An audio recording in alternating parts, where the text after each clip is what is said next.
eliminar la corrupción. Vimos un video anterior en el cual hablábamos de qué es lo que produce la corrupción. Pero en este video vamos a ir un paso más allá y vamos a hablar de cómo eliminarla. Para eliminarla hay 4 pasos que hay que tomar. El primer paso es tenemos que eliminar las ratas y las cucarachas existentes en el sistema. No estamos acusando a nadie en particular, pero uno de los primeros actos o el primer acto de gobierno sería hacer una auditoría detallada de lo que ha sido el gobierno anterior para poder determinar si han habido elementos corruptos y eliminarlos. Estos elementos tienen que ser eliminados. En caso de existir personas que se determine han caído en actos de corrupción, estas personas deben ser encarceladas, y no solo encarceladas, sino que tienen que devolver el dinero que se han robado. Y trabajaremos con la legislatura para aprobar leyes que no permitan a la persona salir de prisión hasta que no devuelva el dinero que se ha robado, el dinero que se ha cogido. El segundo punto para eliminar la corrupción tiene que ver con el ejemplo. El presidente de la República tiene que dar ejemplo de honestidad. Y toda persona que representa al gobierno tiene que darse cuenta de que está representando al presidente de la República. Y si el presidente de la República no roba, nadie roba. Yo no solamente que no robo, sino que no permito que nadie a mi alrededor robe. Así debe ser el presidente de la República. Esa debe ser tarea del presidente. Escoger a las personas más honestas para que ocupen las posiciones de liderazgo dentro del gobierno y den ejemplo. Toda persona que recibe un centavo público debe dar ejemplo de honestidad. El tercer punto tiene que ver con la creación de un tribunal anticorrupción que pertenezca al gobierno. El propósito de este tribunal, y yo sé que nadie quiere crear más burocracia, pero en este caso es justificada, se trata de crear tribunales en los cuales estén integrados por personas sumamente honestas, capaces, eficientes, que le permitan al gobierno determinar o ventilar casos de corrupción o denuncias de corrupción de manera sumamente rápida y eficiente. Toda denuncia de corrupción debe ser investigada, absolutamente toda. Entonces, el propósito de este tribunal es ver las pruebas que existen en los casos de corrupción y en caso de que este tribunal determine que existe una presunción de corrupción, la persona involucrada o personas involucradas son automáticamente retiradas del gobierno y se las pone a manos de la justicia ordinaria.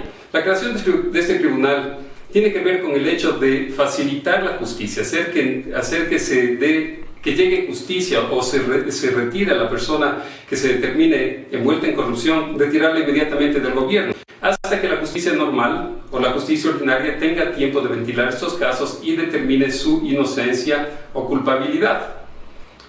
El cuarto punto tiene que ver con el hecho de que en el Ecuador, y uno de los problemas que tenemos en los casos de corrupción, es que en el Ecuador existe la presunción justificada de que tan responsable o tan culpable es el que da como el que recibe. Y eso está bien, todos sabemos que tan culpable es el que da dinero como el que recibe dinero. Ambos son casos de corrupción. Pero para poder eliminarla de manera fácil, de manera rápida, mejor dicho, o de manera eficiente, se debe retirar la protección a uno de estos dos lados. Cuando se retira la protección a uno de los dos lados, el sistema corrupto colapsa.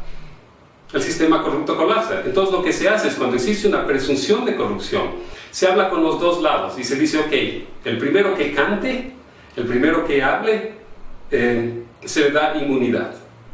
Entonces con este sistema se logra que un lado acuse al otro al darle inmunidad. Lógicamente, si se determina que uno de los lados, el lado que habla, si se quiere, es el lado del sector público, la persona tiene que ser retirada del sector público, pero se le puede ofrecer, por ejemplo, el librarse de ir a la prisión.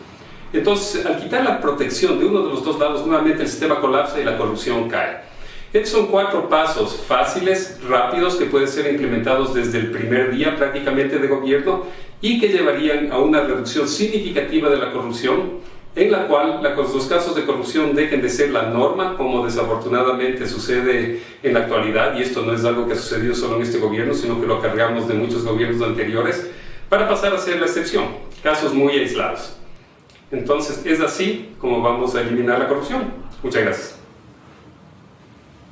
Si quieres saber más de mí y conocerme mejor, te invito a que por favor visites mi página web, o me sigas en Facebook, o visites y te suscribas al canal que tengo en YouTube.